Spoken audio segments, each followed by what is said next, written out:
Welcome, everybody. It's time to start cruising into a better financial future with your host, Kim Cruz.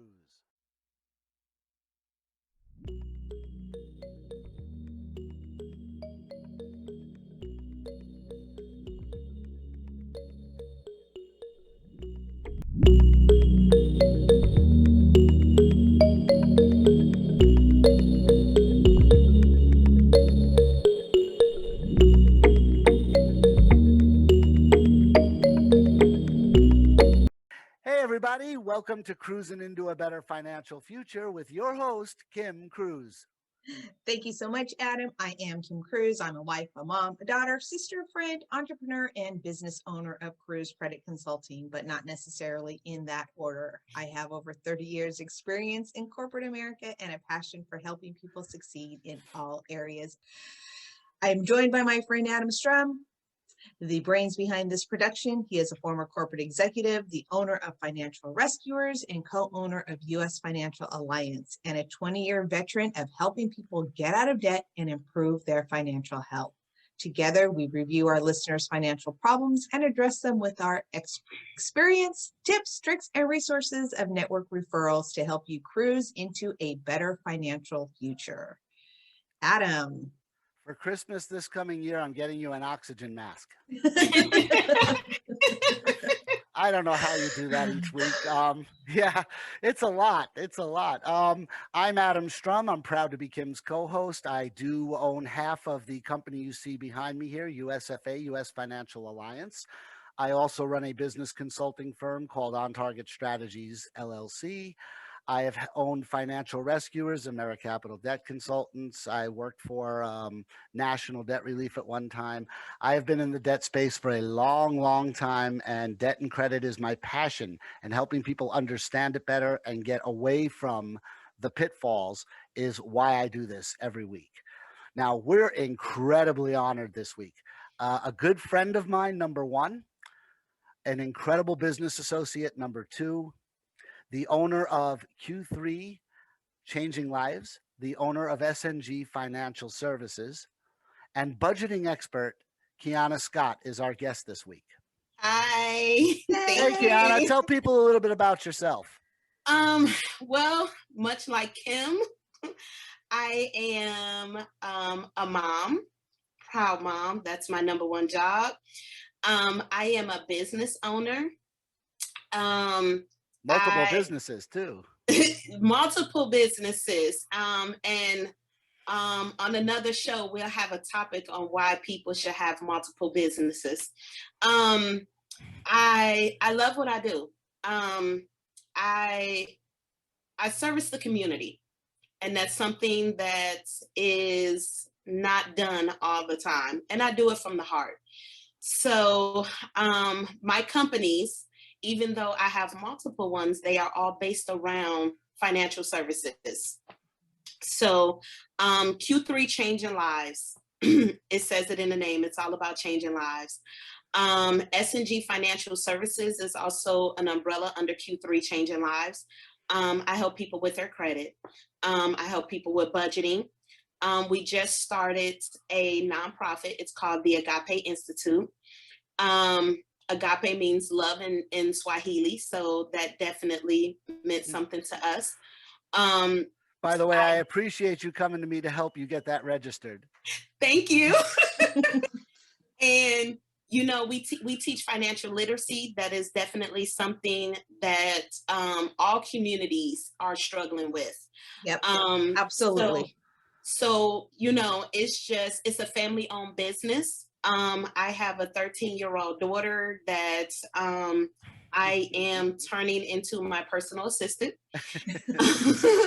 Hey, she's doing a really good job. I can see yes, that. Yes, she does. And I also have my 21-year-old daughter that is helping with the nonprofit, and a portion of the nonprofit is a K through 12 private virtual school. So we are definitely building up our roster to get more kids involved, and we definitely have a unorthodox approach to it. It is not a common school schedule, but we definitely get the kids learning and we make them think, and and Well, I'll vouch for one that thing that we do because is I definitely know your financial curriculum. literacy. Yep, I know your Yes, curriculum, and I've worked with you on it a little bit, and it is amazing because what you're doing is basically taking the best of how schools work in some other places and yep, bringing it to the state of Florida. And what was just a simple homeschool is now many students wide and, in fact, interstate. So absolutely. it's quite impressive what you're building, and I really hope it continues to grow. I Oh, it believe these will. kids learn faster and they learn better in the atmosphere you're providing. That's just my Thank opinion. you. I've sat in and I've watched some of these, so I know exactly what I'm talking about. And it's really a pleasure to have you with us this week, Kim. Thank Yes, I you. am so excited to have you here, Qiana. Kudos to you for juggling all of this, balancing all of this, and you are a phenomenal role model to your children. So Thank that's you. awesome. And giving Thank back to you. the community. And I'm sure that our audience, as well as myself and Adam, will see the passion that you have for doing exactly what you do. And that's why we're all here. We're here because we Absolutely. have a passion for helping people. So Not only that, Qiana is one of the original members of the U.S. Financial Alliance. awesome. She Yep. has been with the Alliance since 2 months after we opened it. She was one of the first to register as a financial company under the U.S. Financial Alliance banner. Oh, that is so And cool. so and Kim is one of the newer U.S. Yep. Financial Alliance companies, and we have 14 companies under our umbrella now, so it's pretty cool. Awesome. Um, Which so just means there's so much more ways we can help people. So Absolutely. I believe we have a very thought-evoking financial article of the week, and I'm going to let Kim intro it because we she found do. it. It I caught her eye. Yep, I found this article last week. It is credit card fraud will increase due to the COVID pandemic, experts warn. I found this article on CNBC last week, and it cannot be more relevant than what we are going Mhm. through right now.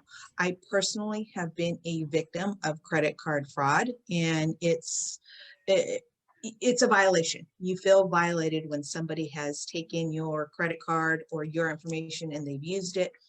We all work very hard for our money, and when somebody else spends it without you knowing about it, it is it is shattering to you. Like I said, it's a Absolutely. violation. And I think the biggest one, we've been hit with credit card fraud, I would say probably 3 or 4 times. The Wow. biggest one being about $1,500. And I didn't know about it until I got an alert on my phone. And I was getting alerts, but I really wasn't looking at them until one came through for $1,500. So it was probably a total of $22,000. And I went, wait a minute. And I was with my husband. I'm like, you weren't in Walmart, were you? No. Another one, another one, my husband was out of town, and I got an alert that our credit card had been used out of the country. And I called the bank and I said, I just got a charge for a France charge. And she said, well, anybody else on the account with you? Yeah, my husband is. Could he have used it? I'm like, he said he was in Arizona, but let me call and maybe he's in France instead. They're really close to one another. It's hard to make that mistake.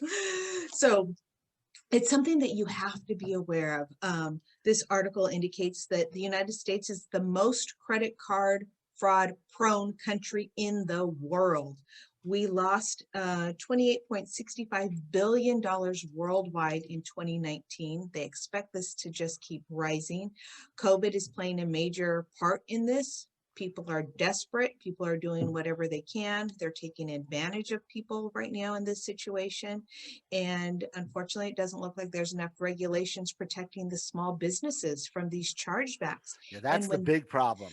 absolutely, because when these chargebacks happen, that could be a matter of a small business making payroll or not making payroll. It's really a devastating situation that goes on in this country.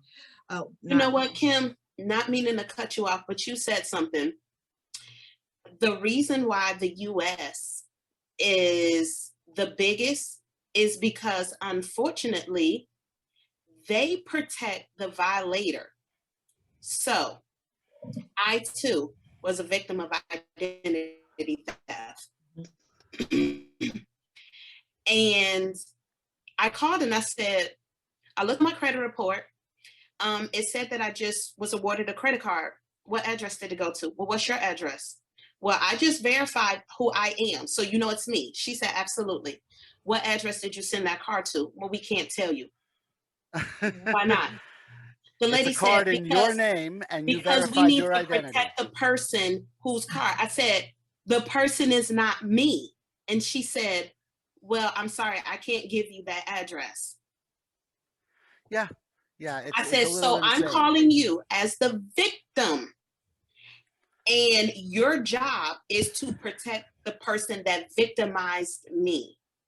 Instead of saying, okay, this is the address that it went to. She said, well, we don't want you to go to that person's address and do something. Why? They did something to me. And clearly you guys were okay with it. So, and she said, all you can do is call the police. Again, unfortunately, going to the police, and if it's not that big, see, in my case, they didn't get a chance to charge anything because I stopped the card. So they discontinued, they closed out the card. Okay, fine. But when I went to the police station, they told me, well, just put a freeze on your credit report. A crime didn't happen. Yes, it did. They clearly had enough of my information to get a card and get approved for it. Right, that is identity theft by definition. Exactly. I want y'all to find out what address. Well, we're not going to do that because it's going to cost us too much money to subpoena the records. So I said, so in all sense of this, the person that victimized me is more protected Than you are. Than me. Yeah. How does this work again?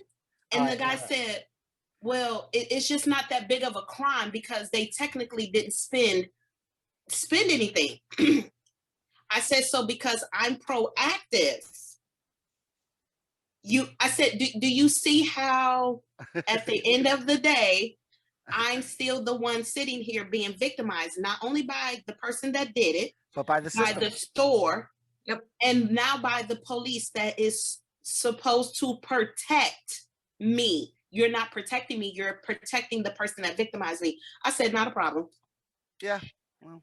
And he was like, well, it's not that big of a crime. And I said, well, what crime got to be big enough? Tell me on a scale from 1 to 10, how big do a crime have to be for you to get up out that seat and care enough about me to do something about it? So that's the reason why. Wait a minute, Qiana, you're in Florida, correct?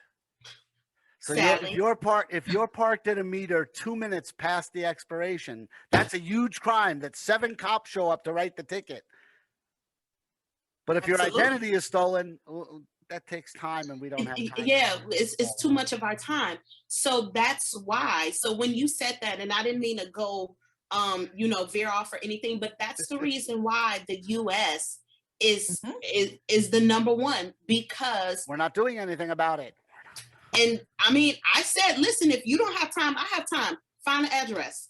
Call the company and say, listen, I'm officer whatever.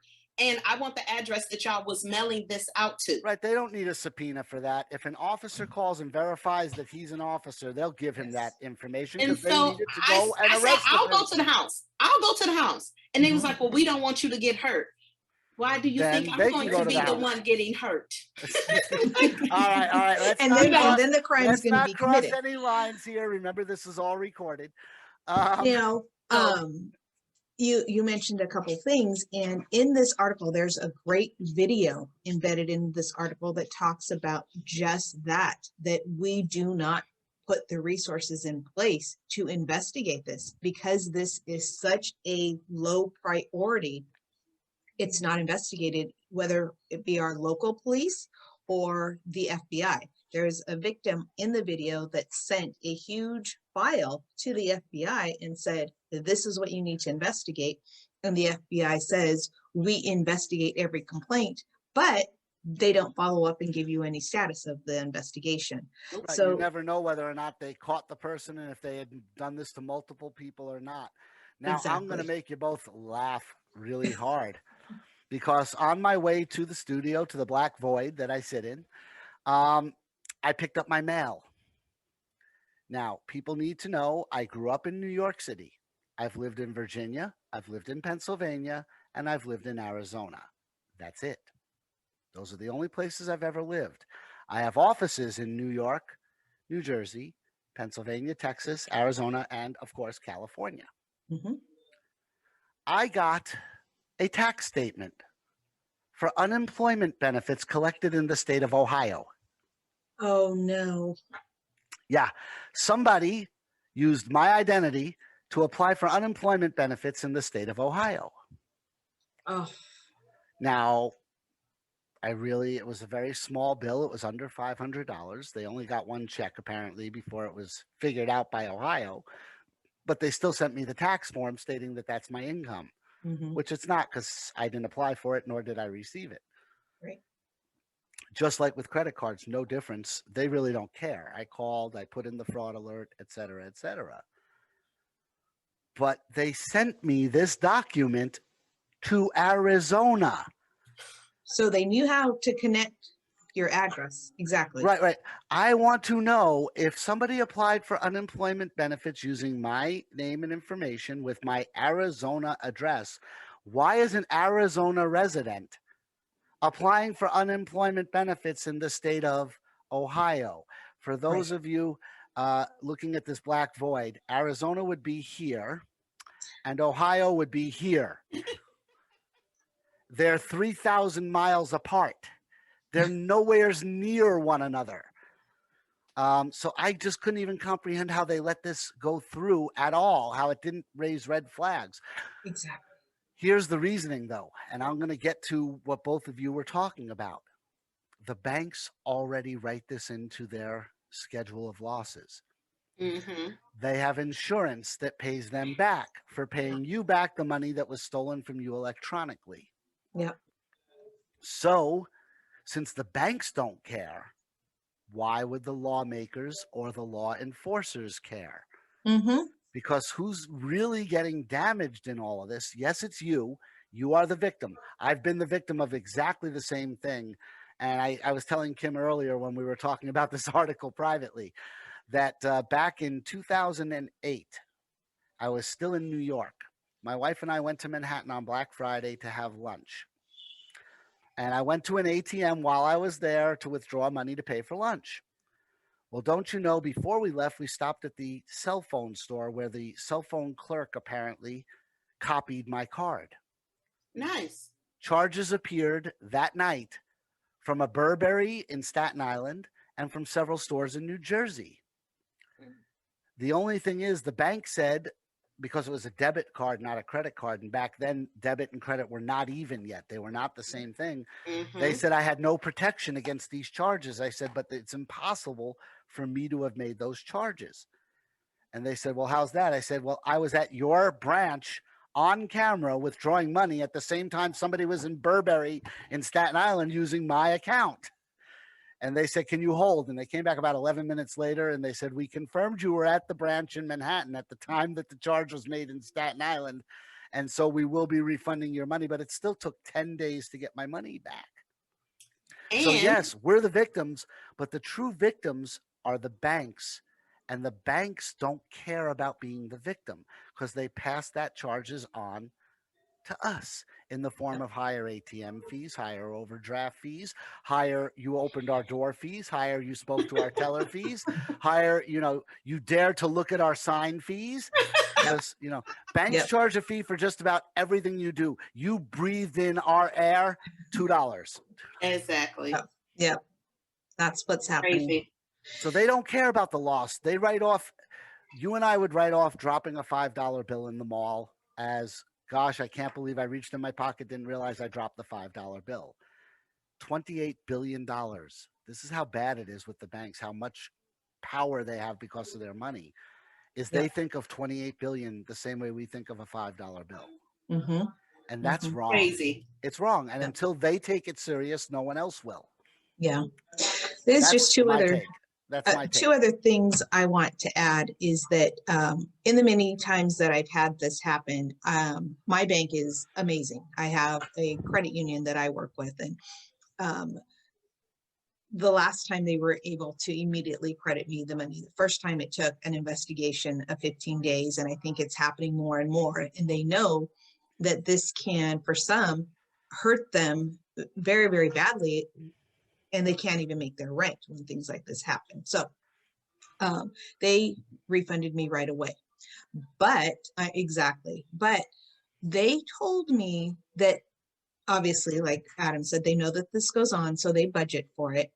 But what's happening now is that people are getting credit card numbers. They're holding on to them because it's a big identity theft ring. They hold on to them and they don't use them. It's like they circulate these credit card numbers and they give them to the people that are going to be using them 6 months later, so that you can't trace where it actually came from. Yep, because absolutely. I was absolutely certain that it came from a Costco that I had just withdrawn money out of. So I was trying to explain to the bank, this is where it happened. I know that for a fact it happened because 1 hour later it was used and blah, blah, blah. She said, no, you can't trace it back because they copy these numbers and hold them and hold them so that you can't trace it back. The other thing, just a month ago, I woke up to a text alert that said my card had been used at Walmart at 3 o'clock in the morning for $1. So I didn't make that charge. I wasn't awake at 3 o'clock in the morning. I went online because to make sure my kids or my husband hadn't bought something online, because sometimes it will save your information, whatever. So I called the bank, immediately put a stop on it. But my suggestion to our audience is get your text alerts, make sure you are checking your text alerts, and make sure you verify where it was used, what amount, because oftentimes it's used for a very small minimal amount to see if that card is still in use. Active. Right. Exactly. You won't even notice a $2 charge on your card. Right. And then you'll get hit with the $1,500 big screen TV that they just purchased, compliments of Qiana Cruz. Okay, so they suggest that they're going to use the very problem that created the problem to fix the problem.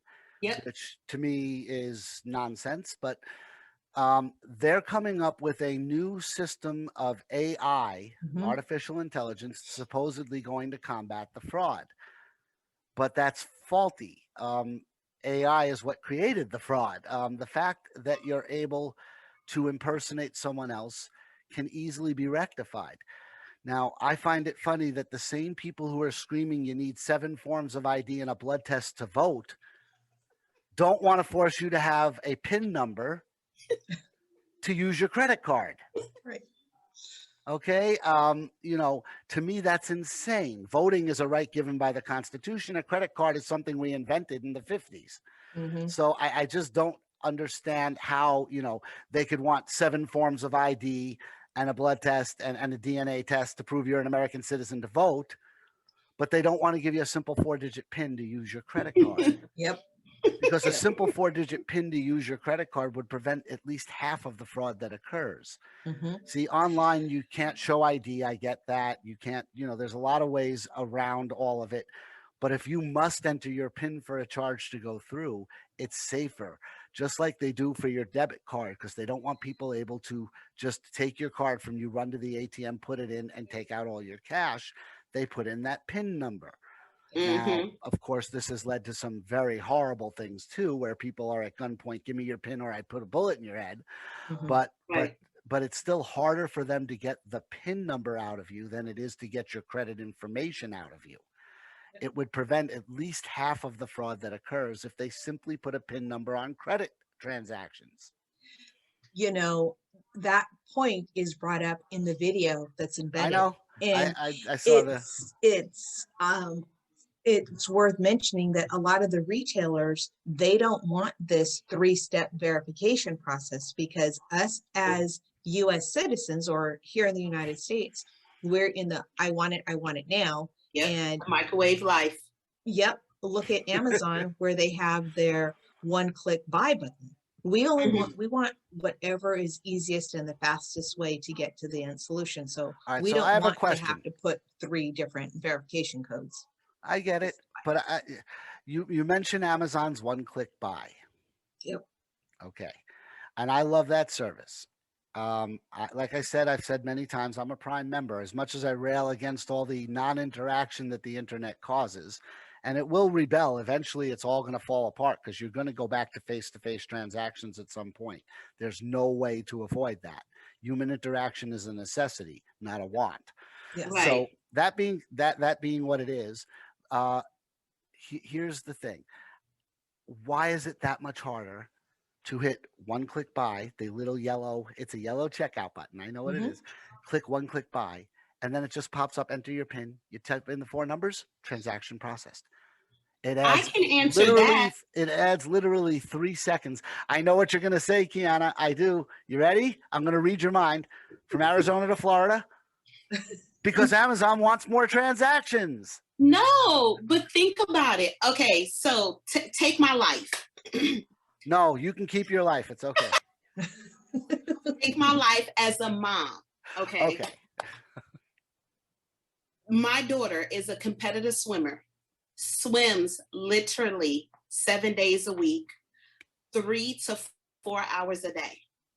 On top of that, she's in the junior lifeguard program, which means 2 to 3 days a week for 2 to 3 hours each day. She is doing swim classes, learning how to do the CPR, all of that. And now she wants to be a certified diver.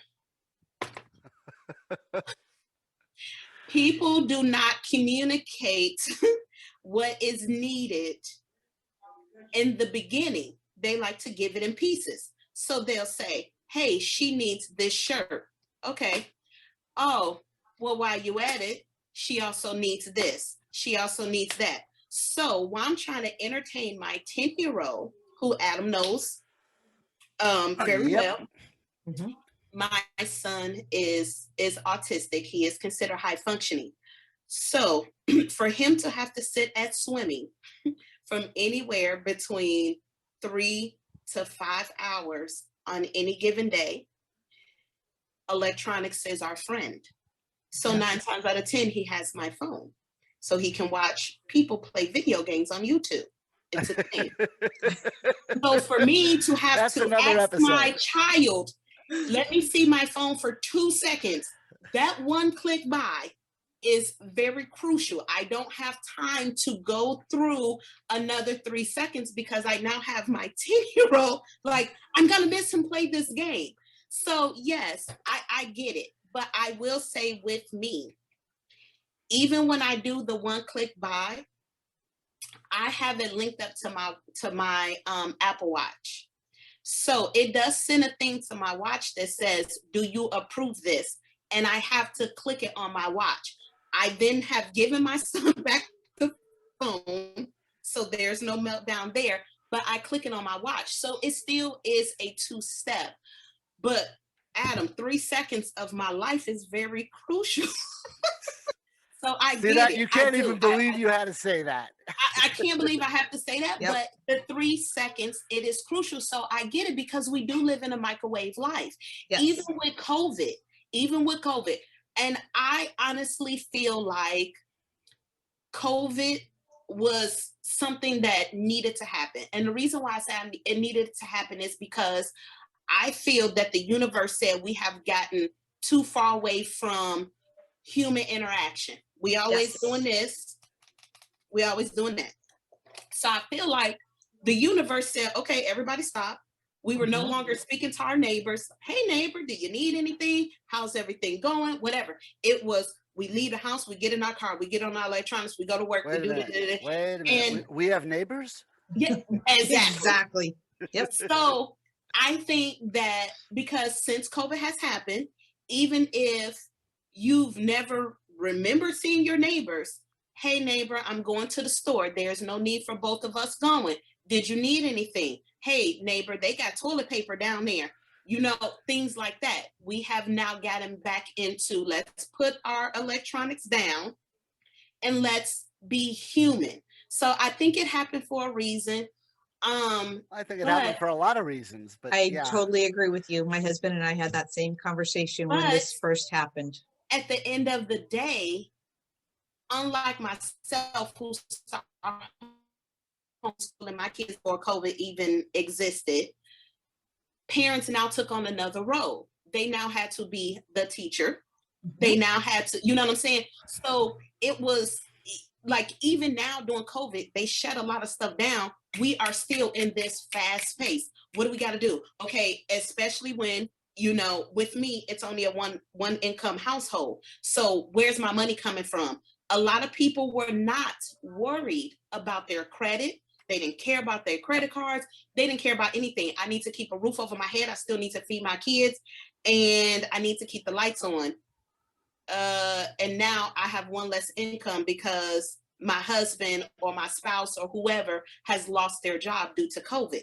So I can or understand. is losing a month of pay due to quarantines or Exactly. Yep. So the Yep. thing is, I can see why credit card fraud, especially during COVID, it definitely played a part, because our minds was, I don't care about paying my credit card bill. I don't care if somebody stole my identity and ran up $10,000 on that credit card. I'll deal with it later. I'm trying to feed my family. I'm Yep. trying to keep my family sane. And a lot of people say, Qiana, your kids are like not going crazy. Like, you seem sane. And I'm like, we were doing COVID before COVID happened. We were quarantining before, before it was a thing. So eyewitness, she's telling the truth.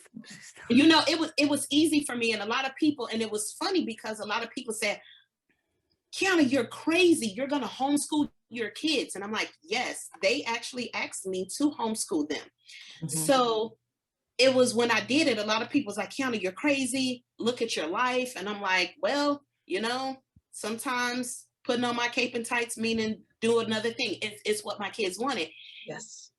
But then soon as COVID happened, all those people that told me I was crazy were now coming to me saying, Qiana, I got to homeschool my kids. What do I do? Help me, please. And I'm like, oh, but it's not crazy.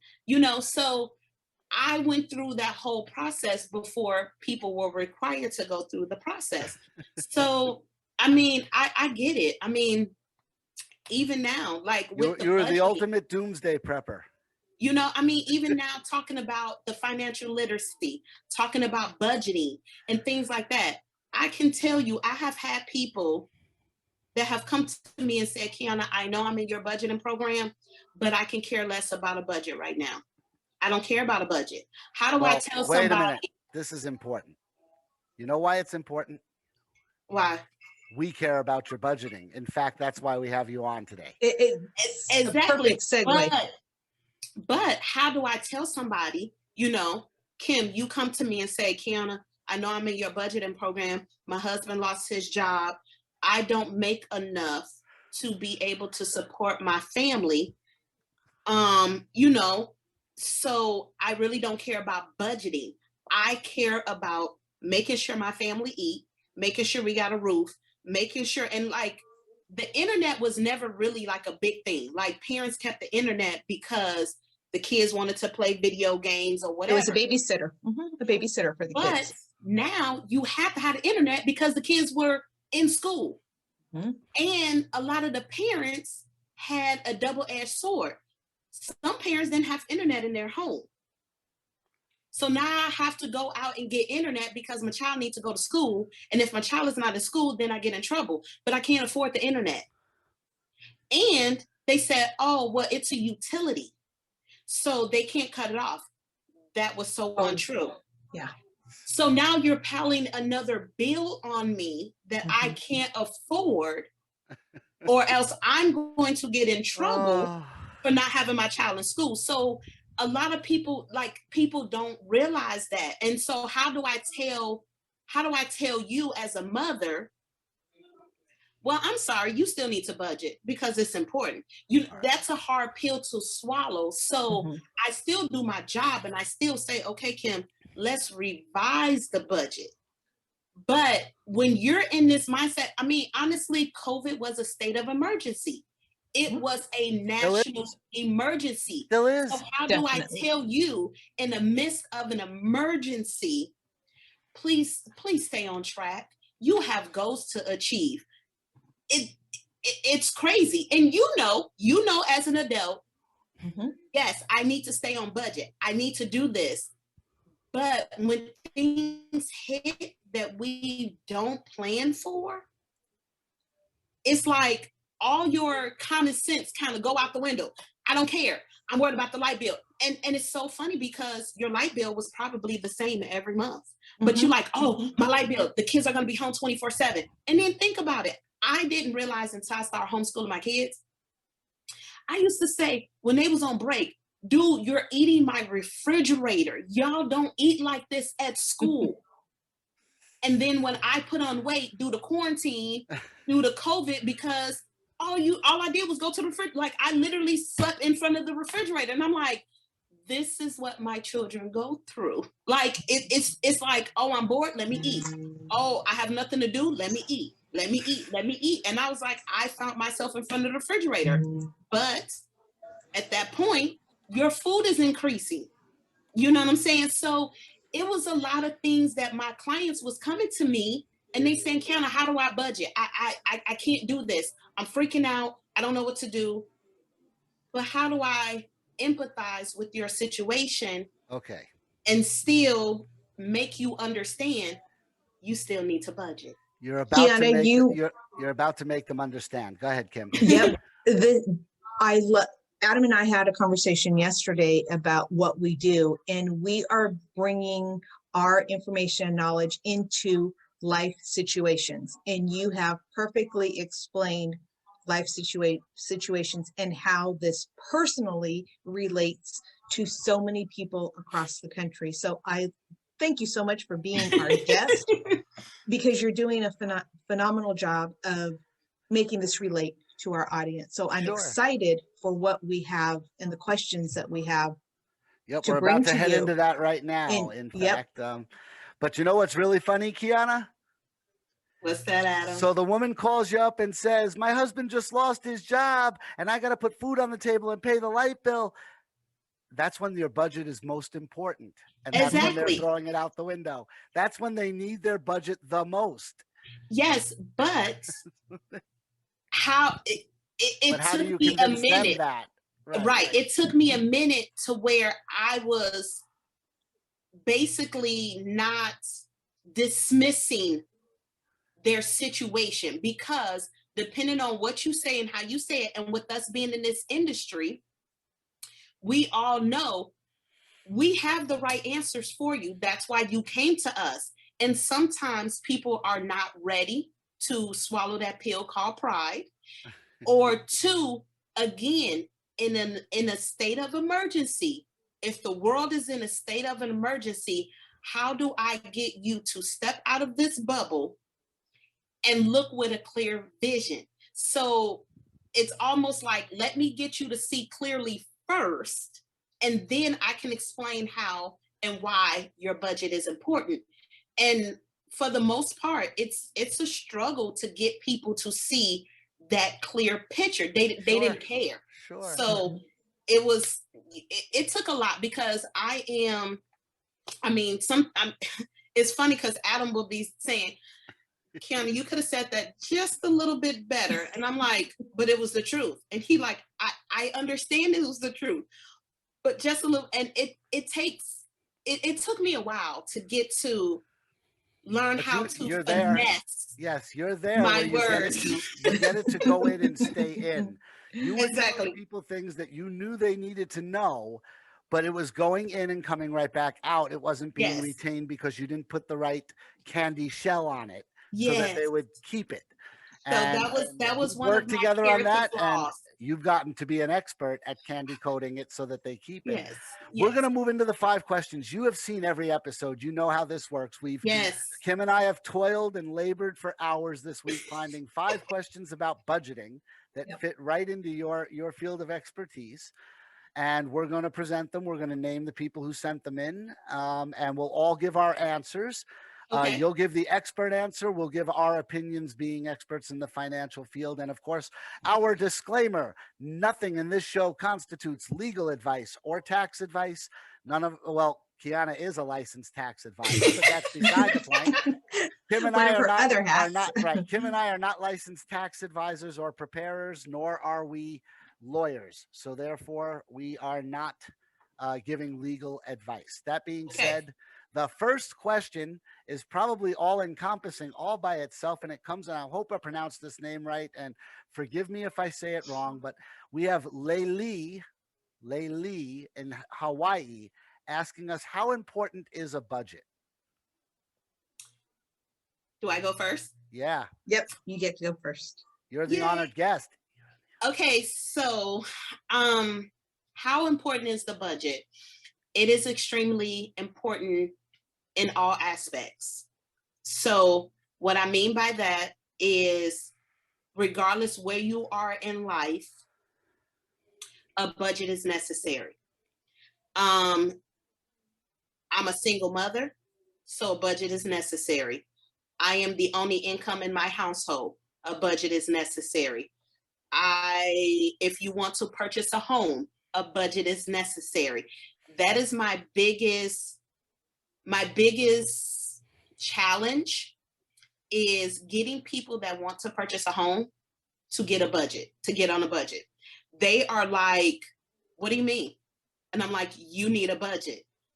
And they are my most challenging client, because they don't understand why they need a budget. They saying, well, I'm paying $1,500 a month in rent right now. Yes, but when something breaks, you can call the landlord. You are the landlord. Mm-hmm. Wow, you both say that all the time.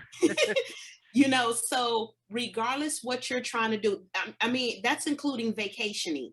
You have to budget.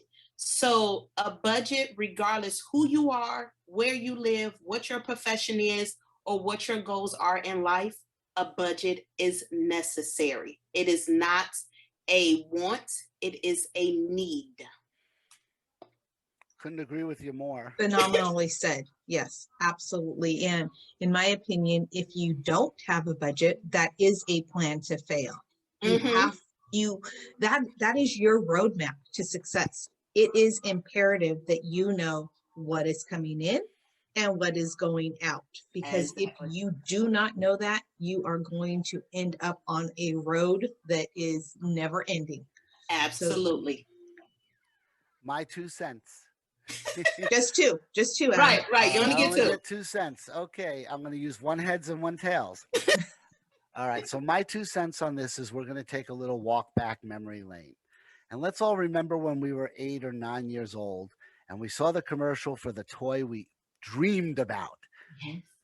Mommy, Daddy, I want this toy. I want it for Christmas or my birthday and they say, well, you get an allowance, save up, and you can buy the toy. That was our introduction to budgeting. Yep. Exactly. Because if we went and spent our allowance on a candy bar, we couldn't save up for that toy.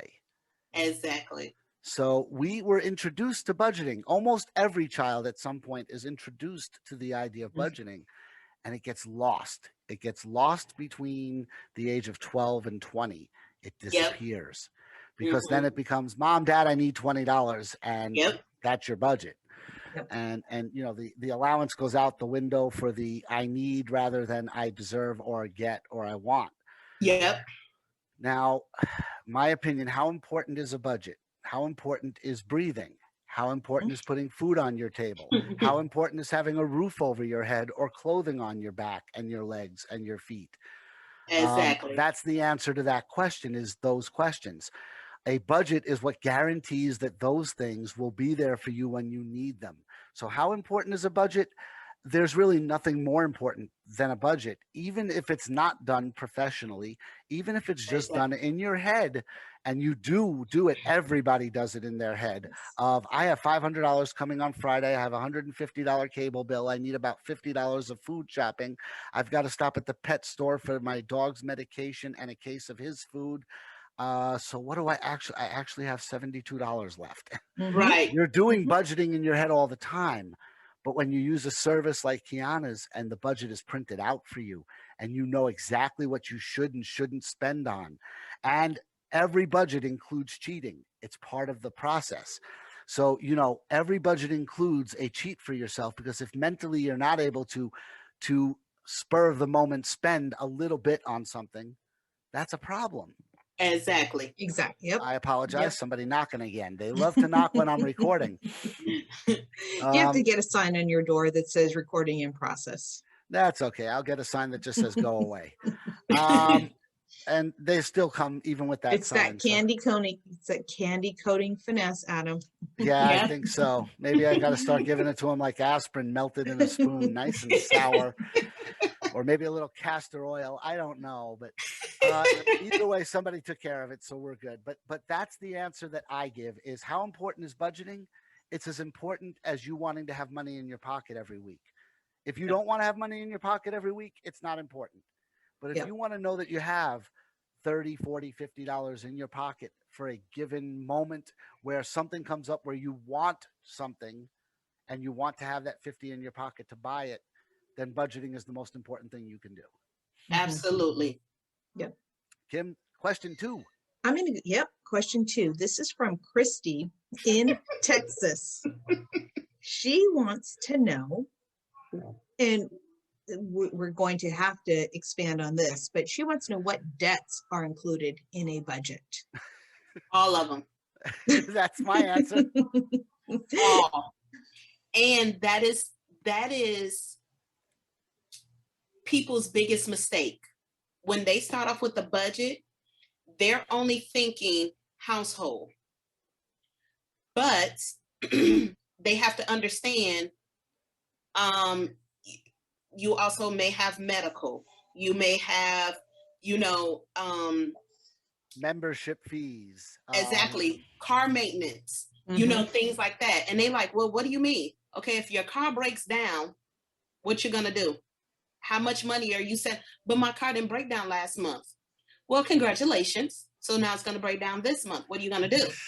Like, are you gonna take your food money? So are you not gonna eat so you can fix your car? Like, where are you getting this money from? And it's always mind blowing because they never think about things like other debt that's not inside the home. So to answer that question, all of them, every last single one of them. And when I talk about, we're going to have to expand on this because some people think that debt is just what you owe lenders or creditors that you have borrowed from.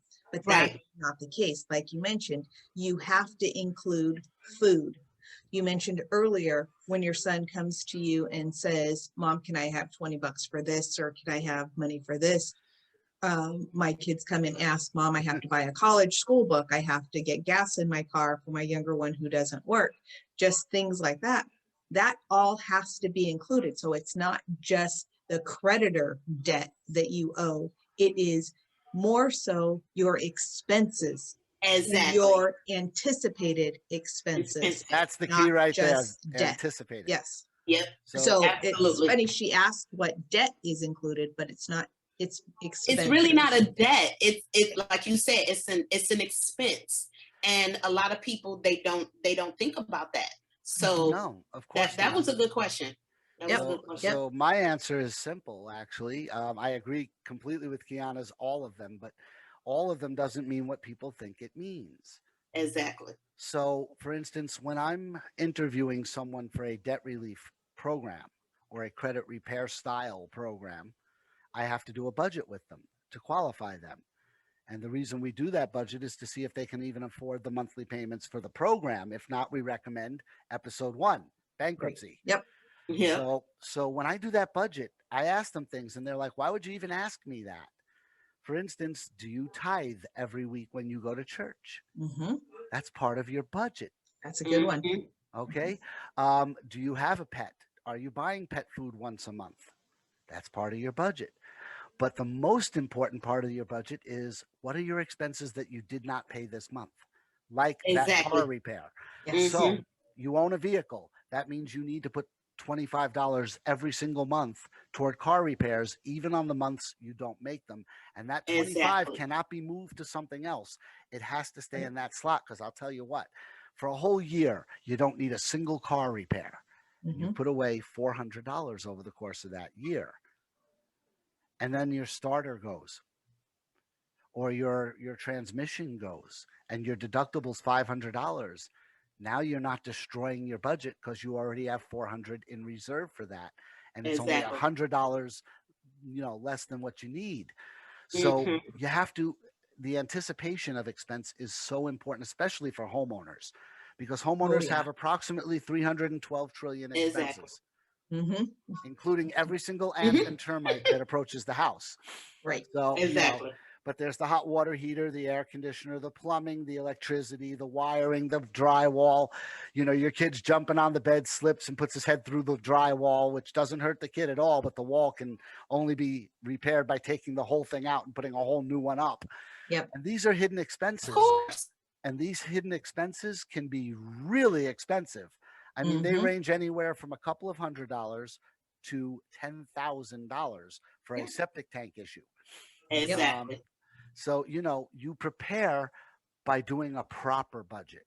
And when Yeah. I say a Yeah. proper budget, yes, there are tools online, but nothing's better than that personal touch. And I'm not advertising for Qiana, but the fact is, she helped my sister with her budget. And the reason why I told my sister, go to Qiana, don't go online and print out a budget and just fill it in, is Qiana is going to ask questions that sheet of paper or that PDF file doesn't ask. She's going to ask, well, do you and your husband eat at home or go out more often? Which in my sister's case, I think she ate at home once in 1970 something, and they've eaten out ever since.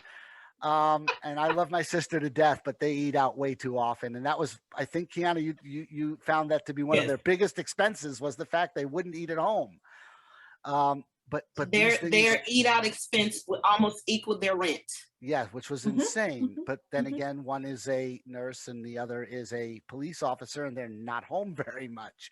So, you can understand it a little. I'm not trying to beat up on my little sister, Right.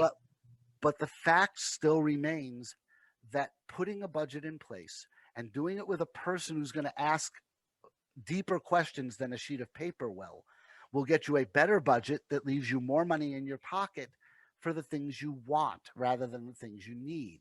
Because once Exactly. you know your income is X, say 5,000 a month, and your expenses are Y, 4,200 a month, and there's $800 left, that 800 has to get split up properly.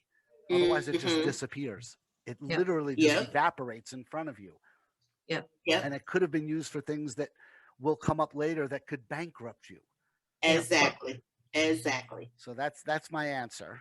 Before we get into the next question, Adam, I want to tell you a quick story that relates just to this. I work with a lot of mortgage lenders, and My sympathies.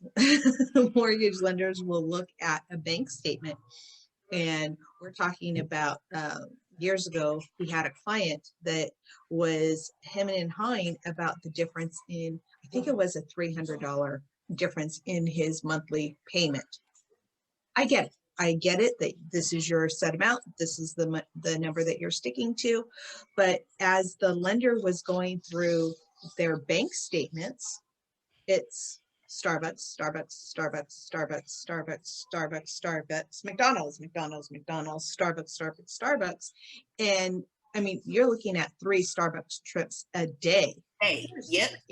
And those are things that have to be in your budget to realize, what are you spending your money on? And a That's budget will 40. help you do that. That's close to $40 a day on Starbucks and McDonald's, and Yeah. before you Exactly. realize it. Yep. Or and I happen to be a cigarette smoker. Not proud of it, but I happen to be one. And the fact of the matter is that's incredibly expensive as well. Oh, yeah. Yep. I've done the budgeting on it, and believe me, if I could no longer afford it, I'd probably give it up. But God only knows what I'd have to do to de-stress without it. That is what it is. But the fact of the matter is if you're smoking 1 pack of cigarettes a day at an average cost of $10 a pack, you're spending $3,600 a year on Mm-hmm. that. Hmm. That's a lot of money. Yep. I Yep. mean, So you have, you can pay a lot less and get cancer. Yep. Just So drink, you have to just know drink the water exactly. anywhere in a Republican state. I mean, Now, Adam, we have to know what's coming in and what's going out, including all of those extra things that you think, oh, Mhm. no big deal. So